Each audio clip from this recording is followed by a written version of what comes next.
अम, जब हम मतलब जब किसी टूटी हुई हड्डी का हम एक्सरे देखते हैं ना, तो बिल्कुल साफ दिखता है कि देखो यहाँ पर दरार है और यहाँ नहीं है। सब कुछ एकदम स्पष्ट होता है। हाँ बिल्कुल, उसमें कोई शक की गुंजाइश नहीं होती। सही कहा। और पता है, हम इंसानों को ऐसी ही साफ सुथरी, देखने में आसान और बांटी जा सकने वाली चीजें बहुत पसंद आती हैं। अक्सर हम चाहते हैं कि ये जो दुनिया का नक्शा है वो भी बिल्कुल वैसा ही हो, ठीक उस एक्सरे जैसा साफ, जहां लकीरें बताएं कि कहाँ एक देश खत्म हो रहा है और कहाँ से दूसरा शुरू। लेकिन अगर हम 19वीं सदी के यूरोप के नक्शे का एक्सरे करें ना, तो वहाँ हड्डियां पूरी तरह बिखरी पड़ी हैं और लकीरें तो जैसे हैं ही नहीं। एकदम बिखरा हुआ जाल है ना। हाँ बिल्कुल। वहाँ आज के जैसा कोई ठोस देश था ही नहीं। बस अलग अलग राजवाड़ों और साम्राज्यों का एक बहुत ही अजीब सा बिखरा हुआ ढांचा था। और आज के इस विस्तृत विश्लेषण में हम यही अध्ययन करने वाले हैं। हम उस लंबी प्रक्रिया को समझेंगे जहां इन बिखरे हुए राज्यों ने एक आकार लिया और एक आधुनिक राष्ट्र राज्य यानी नेशन स्टेट का रूप लिया। ये एक ऐसी कहानी है जहाँ पहले सपने देखे गए, फिर सड़कों पर क्रांतियां हुईं और अंत में हथियारों ने इस दुनिया का पूरा नक्शा ही बदल दिया। देखिए, ये इतिहास का एक बहुत बड़ा और मैं कहूंगी थोड़ा धुंधला सच है। आज जिन ठोस आकारों को हम जर्मनी, इटली या फ्रांस के रूप में देखते हैं, वो हमेशा से वहां मौजूद नहीं थे। 19वीं सदी के यूरोप में राष्ट्र का वैसा कोई वजूद नहीं था जैसा हम आज समझते हैं। वहां ज्यादातर राजशाही थी। यानी जहां सिर्फ राजा का हुक्म चलता था। जी हाँ बिल्कुल, राजा का हुक्म चलता था और भाषा या संस्कृति के आधार पर लोगों का एक साथ आना जरूरी नहीं समझा जाता था। और ये बात हमें समझनी होगी कि राष्ट्र कोई ऐसी चीज नहीं है जो एक दिन में बन जाए। ये एक बहुत ही जटिल प्रक्रिया है। सामाजिक, आर्थिक और यहाँ तक कि जो भाषाई संघर्ष होते हैं ना, उन सब का एक लंबा नतीजा होता है ये। किसी भी नक्शे पर ठोस लकीर खींचने से पहले उस लकीर का लोगों के दिलों में खिंचना जरूरी होता है। बहुत सही बात कही आपने। तो चलिए इसको वहीं से शुरू करते हैं जहां से सबसे पहले इसकी कल्पना शुरू हुई थी। 1848 में फ्रेडरिक सोर्यू नाम के कलाकार ने एक बहुत ही मशहूर चित्र बनाया था। इस चित्र में ना दुनिया भर के लोग एक लंबी कतार में अपने अपने झंडे और जो उनकी राष्ट्रीय पोशाक होती है वो पहने हुए एक साथ चल रहे हैं। हाँ, और वो चित्र देखने में बड़ा ही प्रभावशाली लगता है। हाँ बिल्कुल। वो सब एक स्वतंत्रता की मूर्ति की तरफ बढ़ रहे हैं और जमीन पर उन्होंने निरंकुश राजशाही के अवशेष यानी टूटे हुए ताज और जंजीरें बिखरी हुई दिखाई हैं। ये एक तरह का यूटोपिया था, एक ऐसा कल्पनादर्श जिसे देखकर लगता है कि सभी देशों ने लोकतंत्र अपना लिया है। लेकिन ध्यान देने वाली बात यहाँ ये है कि जब सोर्यो ने ये चित्र बनाया था ना, तब जर्मनी जैसे कई देश एक संयुक्त राष्ट्र थे ही नहीं।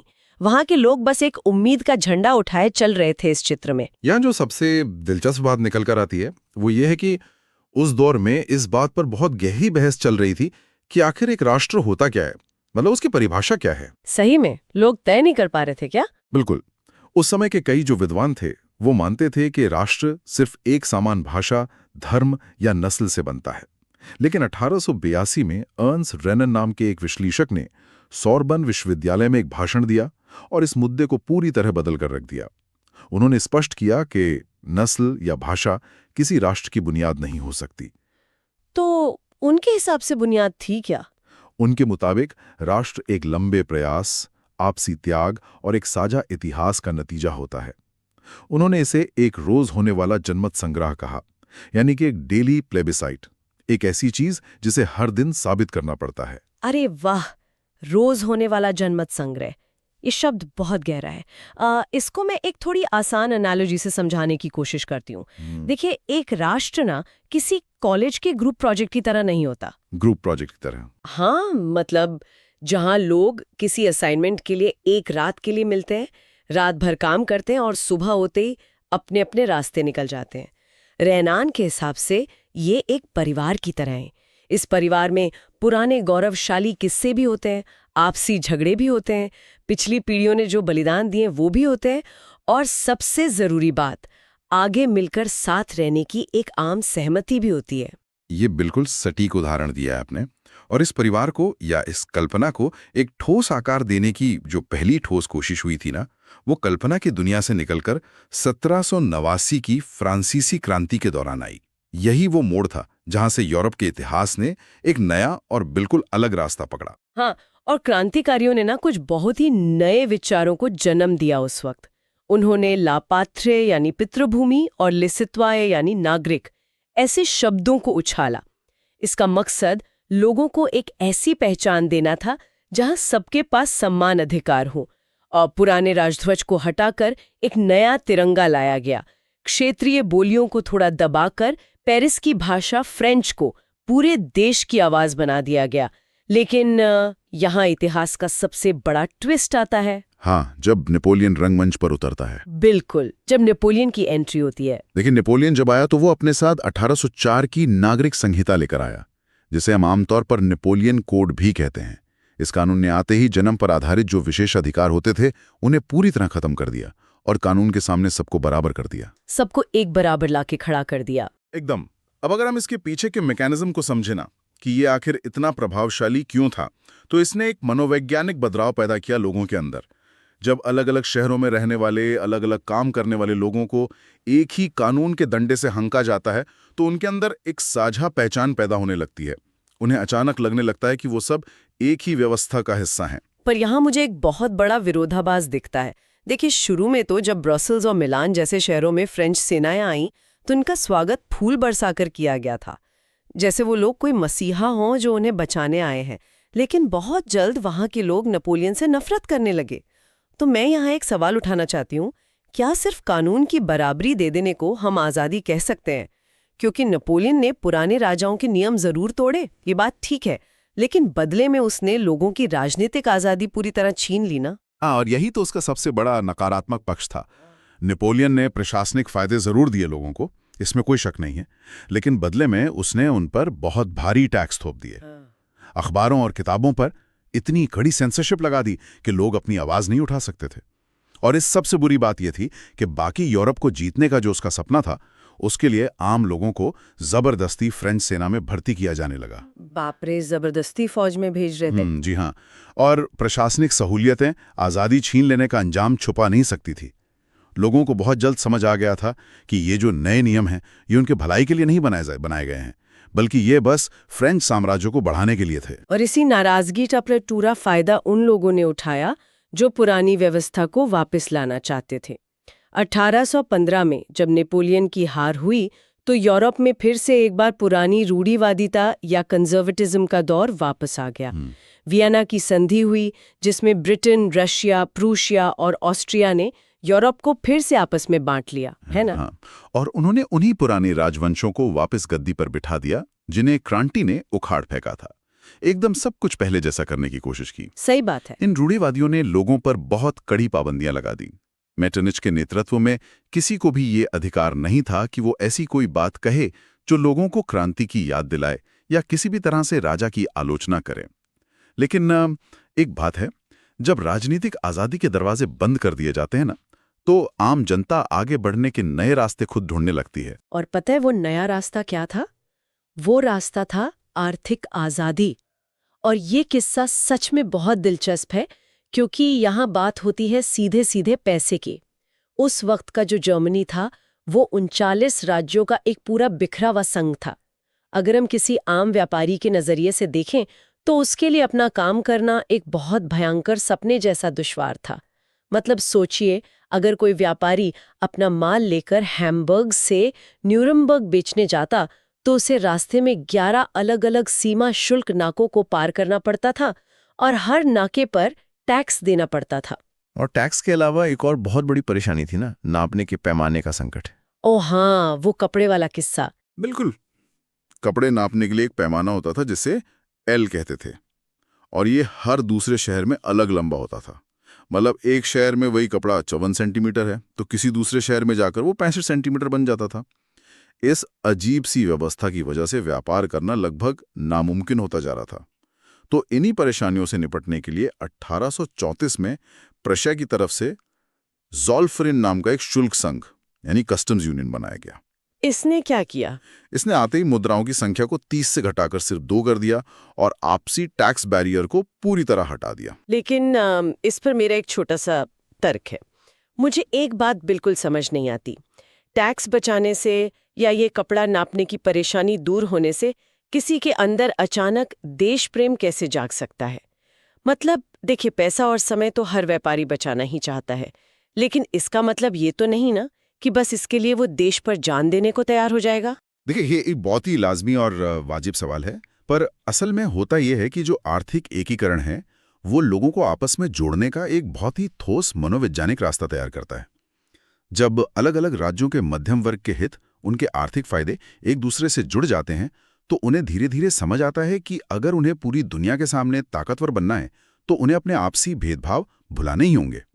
ये जो शेयर्ड इकोनॉमिक डेस्टिनी है ना, ये एक आम भाषा या किसी नकली नक्शे से ज्यादा तेजी से लोगों को जोड़ती है। और इस ज़ोल्वेराइन ने ठीक यही काम किया। इसने लोगों के अंदर दबे हुए राष्ट्रवाद को एक ठोस आर्थिक जमीन दे दी। तो पैसे और कानून ने अपना काम तो कर दिया, लेकिन एक राष्ट्र केवल हिसाब किताब या व्यापार पर तो नहीं टिका होता। लोगों के दिलों को जोड़ने के लिए जज्बातों की और भावनाओं की बहुत ज़रूरत होती है। 1815 के बाद उन कड़ी पाबंदियों के कारण कई क्रांतिकारी भूमिगत हो गए थे। उन्होंने चुपचाप अपने गुप्त संगठन बनाए और इन्हीं में से एक बहुत ही जोशीला क्रांतिकारी था जुज़ेप्पे मज़्ज़ीनी। हाँ, उसने यंग इटली और यंग यूरोप नाम के गुप्त संगठन बनाए थे। मज़्ज़ीनी का मानना था कि राष्ट्र ही मनुष्यों की प्राकृतिक इकाई है। हाँ, और मज़्ज़ीनी के इन्हीं क्रांतिकारी विचारों को देखकर मेटरनिक ने उसे अपनी सामाजिक व्यवस्था का सबसे खतरनाक दुश्मन बताया था। पर इन गुप्त संगठनों के साथ साथ ना, यूरोप में एक सांस्कृतिक आंदोलन भी बहुत जोर पकड़ रहा था, जिसे हम रोमांटिसिज्म या रोमानीवाद कहते हैं। रोमांटिसिज्म, इसमें क्या होता था? ये लोग तर्क और विज्ञान को ज्यादा अहमियत नहीं देते थे। इनका सीधा सा मानना था कि किसी देश की असली आत्मा उसके आम लोगों में बसती है, जिसे वो लोग 10 फोल्क कहते थे। उनका मानना था कि देश की आत्मा लोक कथाओं और गीतों में बसती है। जैकब और विल्हेम ग्रिम बंधुओं की कहानी इसका सबसे बड़ा प्रतीक है। ग्रिम ब्रदर्स वही ना, जिनकी हमने फेरी टेल्स पढ़ी हैं बचपन में? जी हाँ, बिल्कुल वही, जिन्होंने 1812 में लोक कथाओं का एक संग्रह प्रकाशित किया था। उनका मकसद वहां बस बच्चों को कहानियां सुनाना नहीं था, वो तो असली जर्मन भावना को फ्रांस के सांस्कृतिक प्रभाव से बचाना चाहते थे। लेकिन यहाँ मुझे एक थोड़ी अजीब बात लगती है। क्या सच में लोक कथाएं या भाषा इतनी ताकतवर चीज हो सकती है कि वो तोप और बंदूक जैसी चीजों का सामना कर सके? पर जब हम इतिहास पढ़ते हैं तो लगता है कि हाँ, भाषा सबसे खतरनाक हथियार बन सकती है। जैसे 18वीं सदी के अंत में पोलैंड को बहुत ही बेरहमी से रशिया, प्रशिया और ऑस्ट्रिया के बीच काटकर आपस में बांट लिया गया था। जब पोलैंड पर रूसी कब्जा हुआ ना, तो वहां के स्कूलों से पोलिश भाषा को जबरदस्ती धक्के मारकर बाहर निकाल दिया गया और रूसी भाषा थोप दी गई वहां के लोगों पर। हाँ, और जब पोलैंड के लोगों ने 1831 में इस रूसी कब्जे के खिलाफ बगावत की, जो कि उन्होंने पूरी तरह कुचल दी, तो उसके बाद उन्होंने हथियार छोड़ दिया और भाषा को ही अपनी ढाल बना लिया। चर्च में होने वाले आयोजनों में वहां के लोग जानबूझकर पोलिश भाषा का इस्तेमाल करने लगे थे। और पता है इसका नतीजा क्या निकला? क्या हुआ? रूसी अधिकारियों ने आम लोगों की आवाज दबाने के लिए बड़ी संख्या में वहां के पादरियों और बिशपों को सजा दी और उन्हें सीधा साइबेरिया की बर्फीली झीलों में भेज दिया। बाप रे, सीधा साइबेरिया? जी हाँ, इस पीछे के मैकेनिज्म को समझिए आप। वहां एक आम भाषा बोलना सीधे तौर पर राजद्रोह मान लिया गया था, पर उस भाषा ने वहां के लोगों को मनोवैज्ञानिक रूप से अलग थलग होने से और टूटने से बचा लिया। सोचकर देखिए, साइबेरिया की सजा, और वो भी सिर्फ इसलिए क्योंकि आपने अपनी खुद की भाषा बोली। ये साफ बताता है कि उस दौर में भावनाएं कितनी उग्र और शक्तिशाली हो सकती थीं। और जब इन भावनाओं में भूख की चिंगारी मिलती है ना, तो सड़कों पर जो भीड़ जमा होती है उसे हम क्रांति कहते हैं। देखिए, 1830 और 40 के दशक में यूरोप में भयंकर गरीबी फैली हुई थी, आबादी बहुत तेजी से बढ़ रही थी और नए कारखानों के बनने से आम कारीगरों के हाथों से उनका काम छीन रहा था। एकदम। और 1845 में सिलेसिया के बुनकरों की जो घटना हुई थी, वो इसका एक जीता जागता सबूत है। ठेकेदारों ने कच्चा माल देकर कपड़ा बनवाने की कीमतें इतनी ज्यादा गिरा दी थी कि बेचारे बुनकर भूखमरी की कगार पर खड़े थे। आखिरकार एक दिन एक भीड़ ने ठेकेदार की कोठी पर हमला ही कर दिया। ये भीड़ और किसी चीज की नहीं, बस भूख की भीड़ थी। और जब वो ठेकेदार सेना लेकर वापस लौटा वहां, तो 11 बुनकरों को वहीं गोलियों से भून दिया गया। और 1848 आते आते यही भूख और असंतोष बढ़ते हुए सीधा पेरिस तक पहुंच गया। पेरिस में तो राजा को भागना पड़ा था ना? बिल्कुल, राजा लुई फिलिप को सड़कों पर लगे बैरिकेड्स की वजह से अपना ताज छोड़कर वहां से बाहर जाना पड़ा। परंतु दूसरी तरफ इधर जर्मनी में तो एक अलग ही रंगमंच सज रहा था उस वक्त। 18 मई 1848 को 831 चुने हुए प्रतिनिधि एक जुलूस की शक्ल निकालकर फ्रैंकफर्ट के सेंट पॉल्स चर्च में इकट्ठा हुए थे। उनका इरादा था पूरे जर्मन राष्ट्र के लिए एक ठोस संविधान बनाना, यानी कि एक लोकतांत्रिक आज़ादी का सपना सच करना। पर वहां जो हुआ वो लिबरलिज्म, या जिसे हम उदारवाद कहते हैं, उसकी बहुत छोटी सोच का एक सबसे कड़ा उदाहरण पेश करता है। सही कहा आपने। देखिए, वो जो फ्रैंकफर्ट संसद बैठी थी वो पूरी तरह से मध्यम वर्ग के कब्जे में थी। उन्होंने कारीगरों और मजदूरों की भूख और उनकी आर्थिक मांगों को बिल्कुल दरकिनार कर दिया। उन्हें लगा कि ये जो लोकतंत्र आने वाला है ये सिर्फ उनके अपने फायदे के लिए ही होना चाहिए। और इसका नतीजा ये निकला कि आम जनता ने इन उदारवादियों से पूरी तरह मुंह मोड़ लिया। और जैसे ही उनका समर्थन खत्म हुआ, वहां की सेना को आने का मौका मिल गया और उन्हें आकर थोड़े ही दिनों में उस पूरी की पूरी संसद को भंग कर दिया। उदारवादियों की आजादी का वो सपना वहां मिट्टी में मिल गया, क्योंकि उन्होंने अपने ही आम नागरिकों को धोखा दे दिया था। बिल्कुल, और इस धोखे का एक और बहुत ही संगीन पहलू है जिस पर हमें बात करनी ही चाहिए। ये पूरी जो 19वीं सदी थी, ये आजादी और बराबरी के नारों से गूंज रही थी पूरी जगह। लेकिन ये आजादी थी किसके लिए आखिर? इस क्रांति में महिलाओं ने आगे बढ़कर अपने संगठन बनाए, अखबार निकाले और प्रदर्शनों में आगे खड़ी होकर लाठियां भी खाईं। लेकिन जब सेंट पॉल्स चर्च में ये ऐतिहासिक संसद सजी थी ना, तो आपको पता है क्या हुआ वहां? महिलाओं को इस संविधान सभा में नीचे बैठने की कोई जगह नहीं मिली। उन्हें सिर्फ ऊपर दर्शक दीर्घा में खड़े होकर एक मूक दर्शक बनने की इजाजत दी गई थी। बस चुपचाप वहां से देखती रहें। ये विरोधाभास ना उस दौर के ढोंग को पूरी तरह उजागर करता है। लुईस ऑटो पीटर्स जैसे कार्यकर्ताओं ने अपने अखबारों में बिल्कुल यही सवाल आम लोगों के सामने उठाया था। उन्होंने लिखा कि पुरुष जो आज अपने आकाओं के खिलाफ आज़ादी की मांग कर रहे हैं, वही पुरुष अब महिलाओं के आका बनकर खुद उनकी आज़ादी छीन रहे हैं। ये समझना बहुत ज़रूरी है उस दौर को देखकर कि उस वक्त आज़ादी का असल मतलब सिर्फ सत्ता का हस्तांतरण था। मतलब बस पावर शिफ्ट हो रही थी। हाँ, सत्ता राजाओं के हाथ से निकलकर मध्यम वर्ग के मर्दों के हाथ में जा रही थी।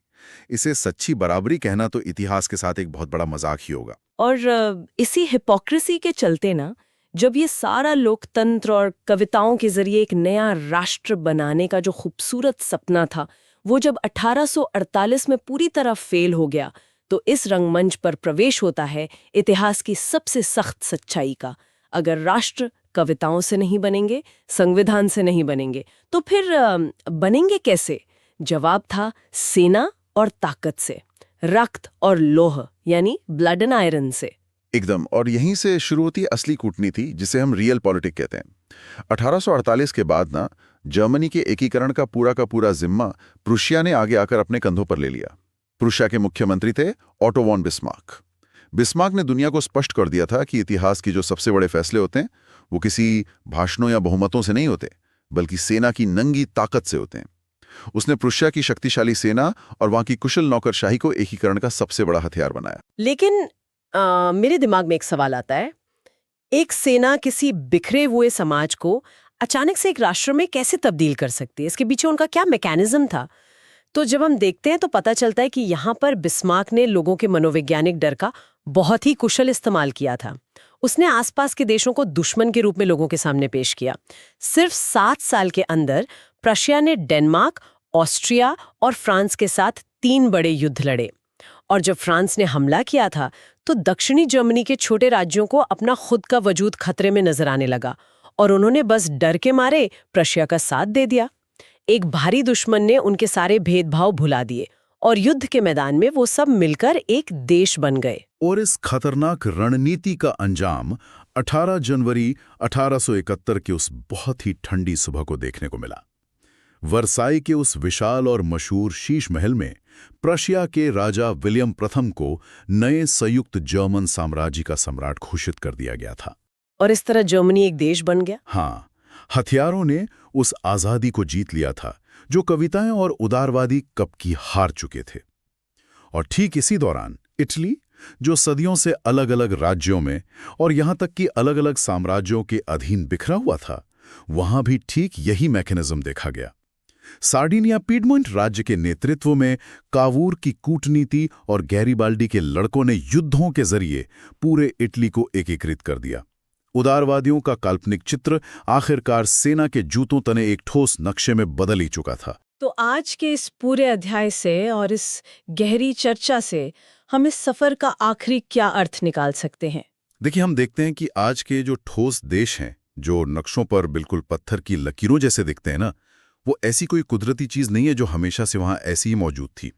ये दबा सुई भाषा की आवाजों, भूखे कारीगरों के गुस्से, कपड़े नापने की समस्याओं, महिलाओं के अनकहे संघर्षों और आखिर में सेना की भारी बंदूकों से लिखी गई एक लंबी कहानियां हैं। सही मायनों में देखा जाए तो किसी भी राष्ट्र का अस्तित्व कभी भी एक सीधी रेखा नहीं रहा। ये कई अलग अलग विरोधाभासी ताकतों का नतीजा होता है। आर्थिक स्वार्थ, भावनात्मक उभार और सैन्य ताकत जब एक ही बिंदु पर आकर मिलती हैं, तब जाकर एक ठोस देश पैदा होता है। और उस देश को जिंदा रखने के लिए ना, रेनन के उस रोजमर्रा के जनमत संग्रह या डेली प्लेबिसाइट की जरूरत तो पड़ती ही है। लोगों को हर दिन तय करना पड़ता है कि वो एक साथ रहना चाहते हैं। बिल्कुल सही कहा आपने। इस गहरे इतिहास को खंगालने के बाद एक आखिरी और थोड़ा प्रोवोक करने वाला विचार दिमाग में जरूर आता है। हमने आज देखा कि 19वीं सदी में राष्ट्रवाद का असली मकसद था बिखरे हुए राज्यों को जोड़कर एक ठोस आकार देना, ताकि उनके बीच आसानी से व्यापार हो सके, एक साझी भाषा बन सके और लोग एक झंडे के नीचे खुद को महफूज समझे। लेकिन आज के इस इंटरनेट से जुड़े हुए इस ग्लोबल जमाने में आखिर इस राष्ट्रवाद का क्या मतलब रह गया है? आज तो पैसा, विचार और आवाजें पलक झपकते ही सारी सरहदों को पार कर लेती हैं ना। तो क्या भविष्य में कभी वापस वो वक्त आएगा जहां सारी दुनिया के ये आपस में बनते हुए राष्ट्र मिलकर एक बॉर्डरलेस दुनिया का रूप ले लेंगे? ठीक वैसा ही यूटोपियन सपना जैसा सोरियो ने 1848 की अपनी उस मशहूर ड्राइंग में देखा था। ये एक ऐसा सवाल है जो इतिहास से थोड़ा आगे जाकर हमारे भविष्य पर एक बड़ा सवालिया निशान लगाता है। इस बारे में सबको जरूर सोचना चाहिए। और आज के इस विस्तृत विश्लेषण में हमारी तरफ से बस इतना ही।